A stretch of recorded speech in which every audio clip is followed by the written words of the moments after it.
In our top stories, crews are on the scene of a fire in downtown Escanaba. Very few details have been released, but according to Escanaba Public Safety, multiple police and fire agencies have been called to the fire on Ludington Street. A portion of that street is closed right now. We'll keep you updated both on air and online as more information is released.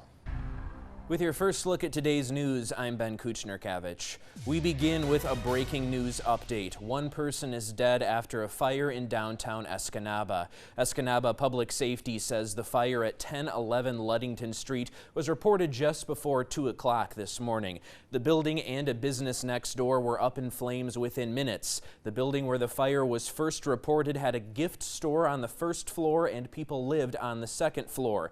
While fighting the fire, Public Safety found only one of 2 tenants were accounted for. At this time, the victim is not identified. No notifications have been made to the next of kin. The fire is under investigation. Public Safety wants everyone to stay away from the scene because of debris and the building's conditions. Schwalbach Kitchens was also destroyed and neighboring buildings have damage. Coming up on your TV6 Early News at 6/5 Central, we talk to officials about challenges they faced battling the fire. And the TV6 and Fox UP mobile news app will keep you informed on breaking news in Upper Michigan, like this story from Escanaba. You can sign up for push alerts on the settings page of the app. Make sure your breaking news alerts are turned on to get the latest news updates from the TV6 newsroom. We begin your news tonight with a breaking news update. An overnight fire in downtown Escanaba left one person dead and investigators searching for answers. TV6's Escanaba Bureau reporter Barbara Bellinger asked Public Safety what is known so far.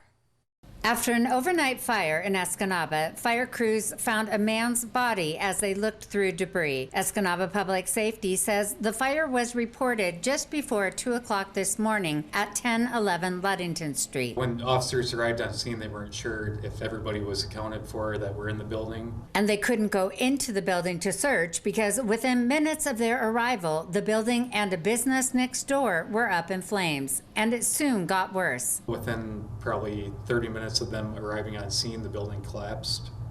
That makes it really difficult to extinguish it, getting under layers of shingles and roofing. That building had a gift store on the first floor and people lived on the second floor. While fighting the fire, Public Safety found only one of 2 tenants were accounted for, and about 9 hours into the fight, first responders found the other tenant. By 11:20 a.m., during the overhaul efforts, the body of a deceased victim was found at the fire scene. Smith says investigators are looking for answers. At this time, the victim is not identified. No notifications have been made to the next of kin.